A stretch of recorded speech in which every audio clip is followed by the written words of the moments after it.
Today, we're diving into a story about a divine wedding of absolutely epic proportions. We're talking about the wedding of Lord Vishnu himself. But this incredible celebration has a mystery at its heart. A single, super important guest was left off the invitation list, and as you'll see, that one little omission brought the entire celestial event to a grinding halt. So here it is, the central question that drives this whole story.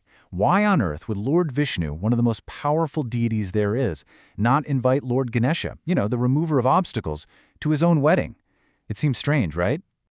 Okay, so first let's set the scene.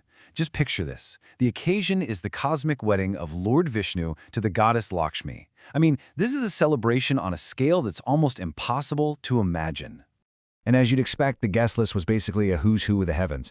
Every single god, every goddess, every important celestial being you can think of, they all got an invitation to come and bless this incredible union. Well, almost everyone. You see, amidst all the divine glamour and the massive celebration, there was one very, very noticeable absence. And this brings us right to the core of the mystery. Why not Ganesha?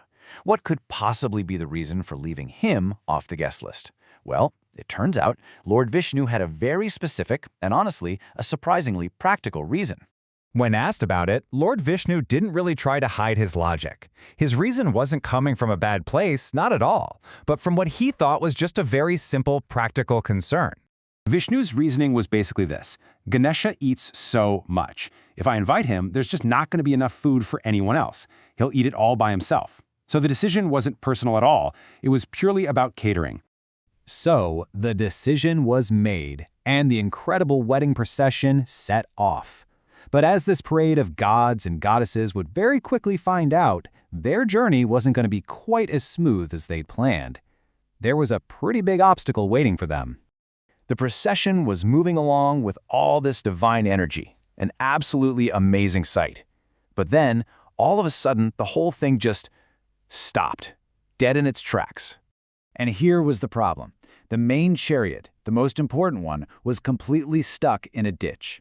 Now you think with an assembly of the most powerful gods in the universe, this would be an easy fix. But nope. They pushed, they pulled, they used all of their combined divine power, and that chariot, it refused to budge, not even an inch.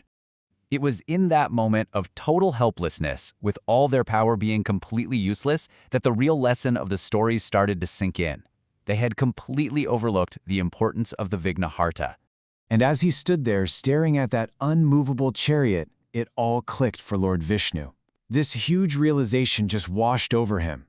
He finally understood the true weight of his seemingly small practical decision. He had made a really big mistake.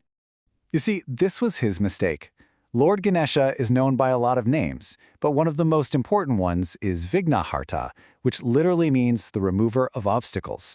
So in trying to solve a tiny catering problem, Vishnu had forgotten to invite the one deity whose entire purpose is to make sure the path is clear. And that right there is the powerful moral of this story. You can bring together all the power and all the important people in the universe for your journey, but what's the point of it all if you forget the one who actually clears the path ahead of you? So that leaves us with a final thought, something to really chew on. In our own lives, in our big projects, our ambitions, our own personal processions, are we sometimes so focused on the guest list, the details, the catering, that we totally forget the fundamental remover of obstacles we need to succeed?